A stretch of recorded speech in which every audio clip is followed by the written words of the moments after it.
channel, but welcome back to my channel. So some of you guys may know I love animals, and ever since I was little I've always wanted to be a veterinarian, and still to this day. You guys probably seen a couple of my pets throughout my videos, but you have never been actually properly introduced to them. So that's what I'm going to be doing today, giving you guys a pet tour. Let's get started. Alright, starting off with the newest member of the Boo family is my betta fish, Alex. He is a delta tail betta fish. I've got him recently with my cousin Ashley. The thing that really sucks about this tank is I really need to get some new gravel because he really blends in with it, so it's kind of hard to see him sometimes.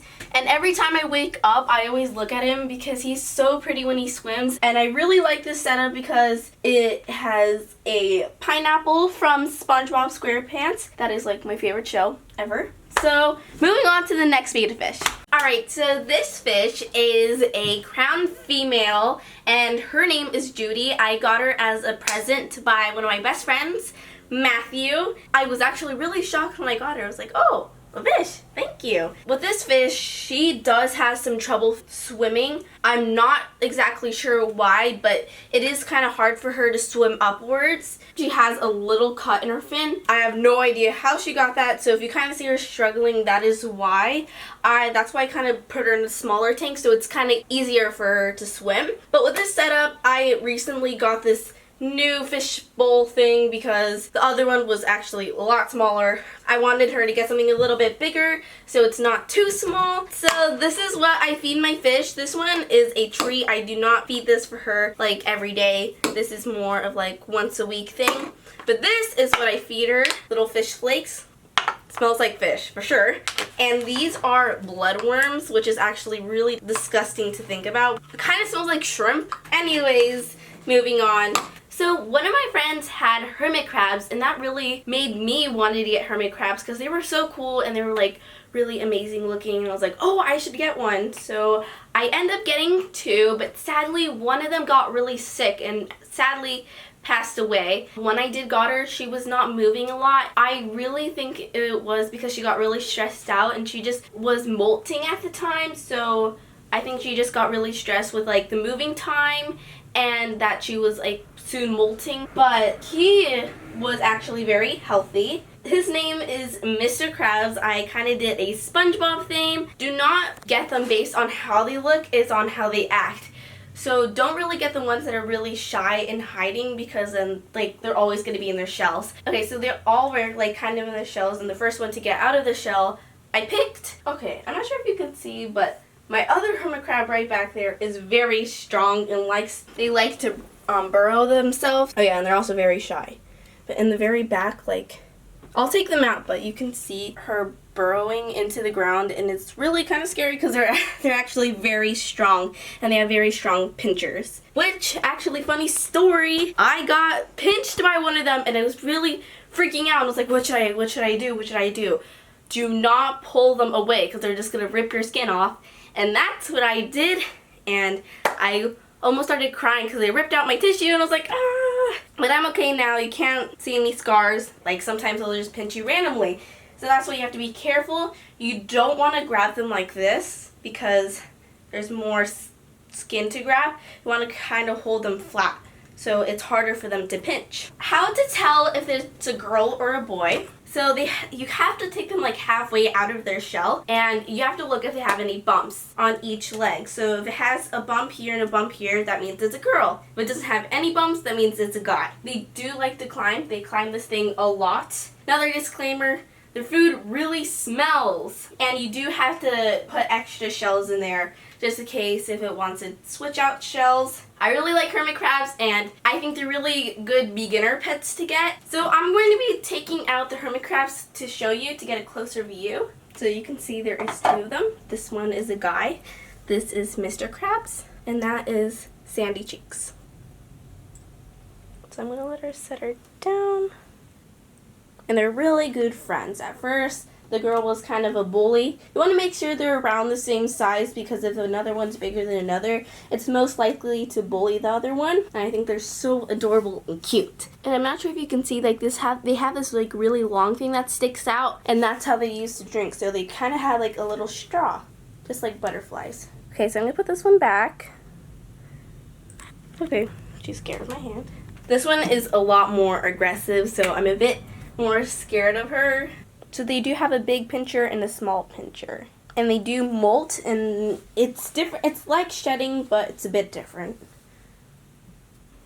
Alright, moving on to my leopard gecko. So originally I had 2 leopard geckos, but sadly one of them died. The one that's alive today is Larry, and the other one was Gary. We did not name them purposely to rhyme. I just thought that was kind of funny that they did rhyme. But what happened with the one that did pass away, it had a disease called sticktail disease. It's basically when they don't want to eat anymore and they're just kind of like giving up on life. I thought it was just because it was stress and it just moved into a new home. So I thought, oh, I'll just give him some time and hopefully he'll get better. One morning, I was like looking at them and about to feed them, and I was like just started crying, and my dad was like, what happened? And I was like, Gary is sick. I just know. I see Gary in the water bowl. He wasn't moving, and I was just like, he's not going to make it. He's not going to make it. So I got him on a heat mat and just kind of warming him up because he was like ice cold. And I was just really sad, and it was a school day, so I had to go to school, and I came back and they're like, he's gone. And I was like, no! And I was crying for like 2 days. Well, yeah, that's my sad story to you guys. But anyways, moving on with Larry. I thought Larry was a boy, so me and my sister named him Larry. When you get them, you can't really tell if it's a girl or a boy right away because it's hard to tell. So, and we didn't want to leave it without a name, so we're just like, okay, Larry, it's probably going to be a boy. Sadly, it ended up being a girl, which I'm not sad about, just the name. It's kind of hard to switch the name. So we named it Laria. So what you feed leopard geckos, you can feed them mealworms or super worms or pretty much like any kind of worms. Not like worms that you find outside like at the store. I feed them mealworms and I feed them crickets, which are right here. I do have to feed my crickets also because I don't want them to die because they actually do die quite easily. So what I feed them is apples. I just cut up some apples and I throw them in there and they're good to go. What's really cool about this kind of cave thing is on top it has a water bowl, which I thought that was really cool so I don't have to like take up too much space. Here a lot of people was like, oh, don't get a heat mat because they're gonna overburn. I've had this for a very long time and I have never seen Larry have any burn, but I'm always cautious for that. I don't put it on too high. And also don't put hate and saying, oh, don't use sand. He has never had digestive problems yet, so, and they also said at the pet store that it's okay. So I'm going to be showing you Larry.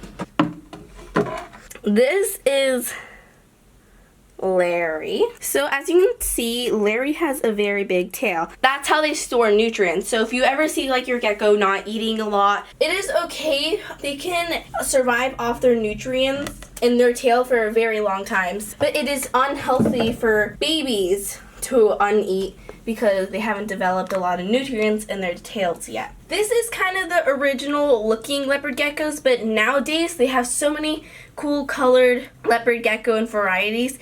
But now they have like albinos leopard geckos. Well, okay, so don't worry about them biting you because they do not have any teeth. When they're little, they do like to scream a lot. And it's like really annoying, but I've never heard Larry scream before. Yeah, so they like scream like, ah! Okay, so once they're babies, you should put them with other leopard geckos because if you leave them by themselves for a long time, they can get into adult fights and that can lead to them losing their tails from being so stressed because Larry and Gary used to be fine with each other. Like at nighttime, I used to have like this pyramid cave and they used to climb up it together and it was so cute. But after having Larry by himself for a long time, he will now not let any other leopard geckos in his territory because that's his area now. Because I actually had another leopard gecko in there and it did not end well because Larry got really mad, so he ended up actually biting the other leopard gecko, and if I put him in there for any longer, the other leopard gecko kind of lost his tail. They can grow them back, but sometimes they'll grow a double tail, which I'll show a picture right over here. It looks really creepy and it's just like really disgusting. It's like, ugh. And I'll show you another picture over here of what it looks like with a leopard gecko with no tail. Yeah, it's like really disgusting. If I was gonna name him today, I would probably name him Domino because of the spots. They kind of look like dominoes. So they have really creepy hands. And one time I found a hand in my cage, and for a second I thought it was a real hand, and I was like, oh my gosh, did Larry lose a hand? And then I found out, no, it was just its shed. They're supposed to shed once a month. They do need calcium for it to shed. Like with the mealworms, I do throw in some calcium, and I just love when they shed because after they're done shedding, they have like this beautiful bright colors, and they actually are very quite bumpy, but still very cool. And they're also great climbers. When to get your leopard gecko, leave it in the cage for a week to get used to its environment, because if you take it out right away, it can get stressed. And like I said, it can lose its tail, and then you have to go through that. It also takes around 61 days for its tail to grow back, which is quite a long time, but I mean, at least it grows its tail back. This is my son, Poho. As you probably know, Poho has diabetes. He was peeing all over the house. His skin was brown, fur is naturally black like this, and I was kind of concerned. I was like, is this normal for cats?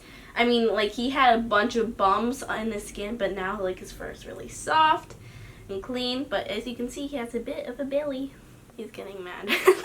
But anyways, so Brenda was like, oh, he has diabetes, and like she knew that for a fact. But we wanted to make sure, so we took him to the vet, and he was like, yep, he does have diabetes, so we had to give him insulin shots. So what I have here is his insulin. So how you use it is, first, you kind of have to roll it up in your hand like this. You have shots over there, you put it in, and then you just grab him right here. Put it in. Okay, so the doctor says he can't feel it, but I'm pretty sure you can feel it because like every time I lift up his skin and I put it in, he like looks at me for a second and then he just goes back to eating. We have to feed him to distract him because he just like starts to meows and gives me that weird face. What I use to keep his skin and fur healthy is this thing here. So this is salmon oil. And this is really good for the cat's skin. For Poho's weight, he is 16 pounds, which is not good. You have to put 1 pump in its food. I mean, he doesn't mind it too much, but I think he prefers it without it. And he's just a wonderful cat, and he wants to leave. Oh, come back. As soon as we started giving him insulin shots, like, he is a lot better and a lot healthier. But the thing is, since he has insulin shot, he does weigh a lot more. And he's always wanting food, which is kind of sad. I have to tell him no. We can only feed him twice a day, which I think you're only supposed to feed him once a day. But since he's diabetic, he does want to eat more. I'm going to be telling you a Poho story. Over here, right, there is this fish tank over here, right? So he gets so hyper and he's just running around all my room and it's like, Poho, I'm trying to sleep, can you quiet down? And then you don't hear him for a while, and then he just goes underneath the bed and he jumps up and he scares me so bad, like I'm sleeping, and all of a sudden you hear him pounce on the bed and I'm just like, what do you want? He always trying to eat the fish, like he has water. So at first I took him down, I gave him some water, and he still kept on doing it. It's like, oh, he's trying to kill the fish and attack it. No, Poho, you can't do that. So he's just bothering me all the time at nighttime, so I really do need to buy him a lid. But even with the lid, because I tried taking off this lid and putting it here, he sleeps on top of the lid. He's also a great alarm clock. Like around 7 in the morning, he will start slapping me in the face with his hand, so you go, and I'm like, what do you want? And he's always asking for food. And I'm like, Poho, we just fed you like 10 minutes ago. Yeah, that's kind of the struggles of having a diabetic cat. Alright, so that's it for this video. Thank you guys so much for watching. If you like this video, please give it a thumbs up and subscribe. And turn on this bell notification. And see you next Tuesday. Bye.